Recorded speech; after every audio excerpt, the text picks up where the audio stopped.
Everyone, just wanted to make a short video here. I'm doing wood chip loads for my wood chip hoppers, and I'm using all the sawdust that I had saved over from all of my construction projects. I've got, I don't know, half a dozen boxes of this stuff. So what I'm doing is I bought these blocks of florist foam from my dollar store. They are let's see, they are 2.5 by almost 3 by almost 8. So you can see the dimensions there. And you can get four forms out of one block with, I've got some left over here. So I could probably do, well, no, that's not true. This Apache Railway already had a wood chip load in it, and I've just covered it with the sawdust to make them look uniform. So let me show you how I'm doing that. I'm just taking the block and I'm cutting it, to fit inside. And I've tapered, as you can see, there's a bevel on the top there. And the way I'm doing this is this one's a little bit high down here on this end. So I'm going to take my foam rasp here, and I'm going to shave that down. So let me do that. I don't have a tripod set up here, so let me go ahead and do that. And shave down a little bit, and you can see it just drops right in there. It's a pretty good fit. I didn't trim anything off the edges. I've got a little bit of a gap here at the end. So what I can do is take some of these foam shavings that I cut off the sides and just kind of pack it in the end there. Mainly just to keep the glue from running down into the car. So I'm going to do that. So I got the foam packed down in the end there. Obviously, if you want these things to come out of your wood chip hoppers, don't do this. What you could do is you could attach the wood chips to the top of this form outside the car, but I don't have any plans of ever running these things empty. If I want some empty ones, I'll buy some more. But anyway, so what I'm going to do now is take my mixture of 50/50 Elmer's glue and water and some dish soap, and I'm just going to wet the top of this form so it's damp with this mixture.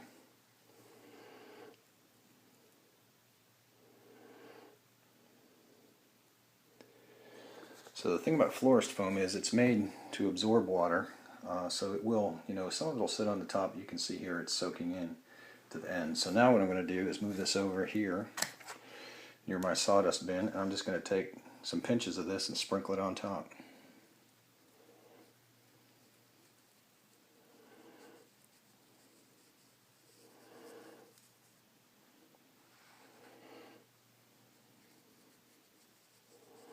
And the object here is obviously to cover the foam with the sawdust. This is not pressure treated. This is just the sawdust from the studs that I used to build the train room, so nothing going to waste here. Alright, so it looks kind of messy at this point, but at least all the green foam is covered. So what I'm going to do now is just take this small brush, and I'm just going to sweep this back in from the edges so that it's inside the hopper. So just kind of go around the edges and sweep it off the sides.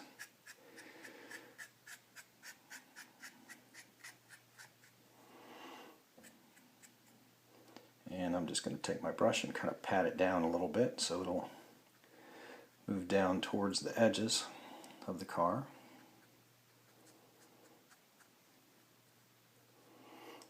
And obviously sometimes after you do this you have to do the edge sweeping again, so I probably should have done that first. Alright, so let me just clean up the edge here a little bit.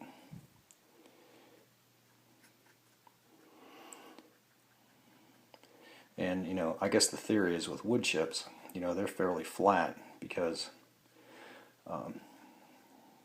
whatever doesn't stay in the car gets blown out. So anyway, that's kind of the look that you get. And then, you know, just drizzle the glue in here. And it will soak in fairly quickly. Just kind of go around the edges, maybe a couple of times up and down the center. And that's probably enough to hold it. You know, if you want, obviously you can go back and cover the top with another layer of sawdust, and I may do that because I've got some little channels there where the glue has kind of pushed the sawdust down. So let me cover that up a little bit. And you know, obviously once the glue dries, you just take the brush or you know, your finger and just kind of dust off the excess. So I'm just going to let that dry, do one more edge cleanup.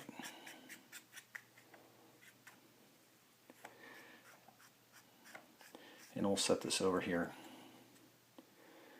Maybe pat these down just a little bit. Alright, so there you have it. My fleet of wood chip cars. Obviously you can clean the sides up or not.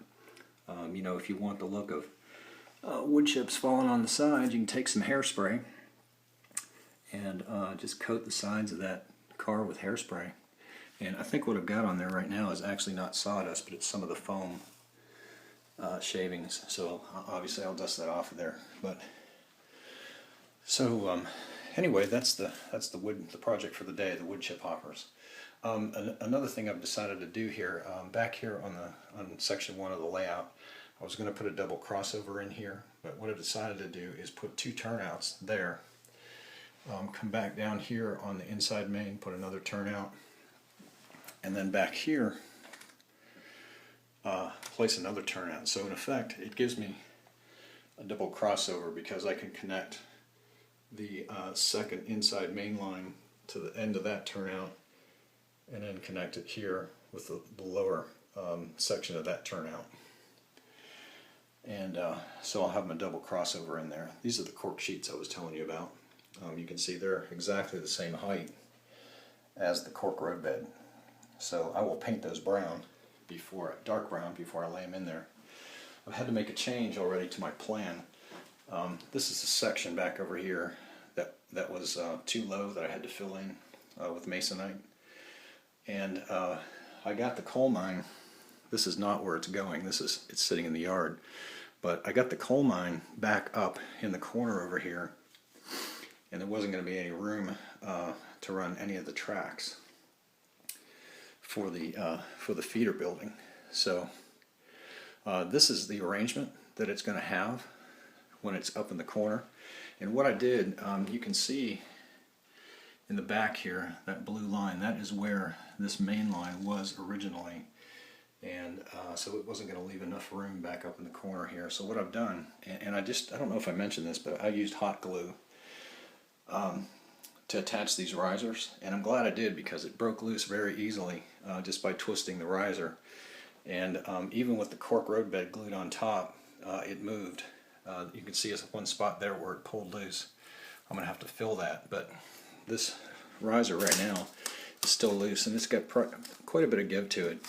So I'm going to put a bridge in here with a road under it, probably on one side, back up to the coal mine, so I can have trucks being fed with this coal loader here. And then, you know, this is the inside main, I guess is what I'm trying to say. So I had to reroute this. It's very close to the corner here. But as I said the other day, I can put a 45 in here and some scenery, you know, maybe a road bridge or something. I haven't decided yet, but it's routed around the inside here. And it'll cross here on a bridge. This bridge will be on the inside main on a bit of an angle, which will add some interest. It's not going to come at a 90 degree off that table. This bridge in the back will be at a 90 degree when it comes and meets the outside main here. You can see the original plot that I had for this line and it was fairly close to that other main as well. So this area that is in here now, sort of the half moon shaped between the inside main and the edge of the table, will be where the town goes. So that's going to give me, you know, at least as much, if not more, room than I had on the other layout for the town. And then I've still got room in my corners for other things. But that coal, the coal mine's going to look good, because what I'll do is somewhere probably right in here I'll put a turnout which will go straight back. It doesn't show up on the video very well, but the curve starts actually about right here. So it's got about 4 feet of gradual curve before it hits the bridge there, and that's about 1.5 feet from the wall, where the end of the curve is between there and the wall. So I'll have plenty of room to come off there with a spur into a 3-way Y, and you know, back underneath the coal mine. What it's going to do is it's going to allow me to move the coal mine a little bit further from the corner than what I had originally planned, so I can actually have room to run the coal cars through the loading facility and out the back. So it'll be an arrangement something like this. I think I have 13 of those coal cars right now, so you know, that'll be 4 per track.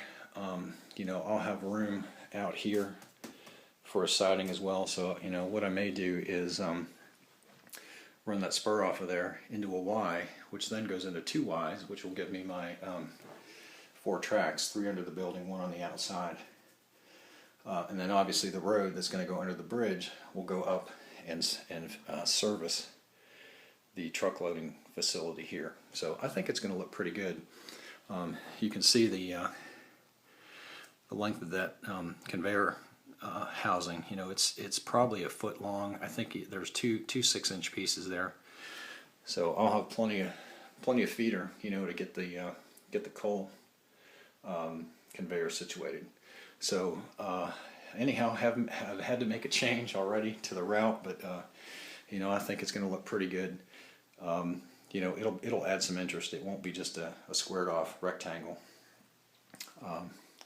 And then, you know, over in here I'll have, now that I've got a straight section here, and there's also another straight section right here which isn't showing up too well, but you know, I can put a turnout there and a turnout here, you know, kind of as just a short passing siding, or maybe be able to place several rail served industries right along here with a siding.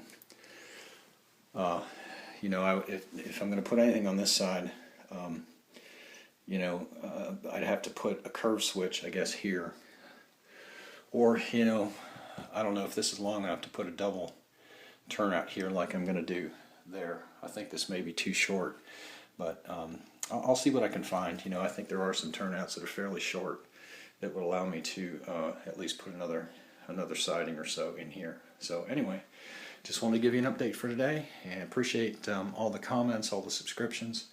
Thanks for your patience and watching the videos, and we'll talk to you soon. Happy Thanksgiving, everyone.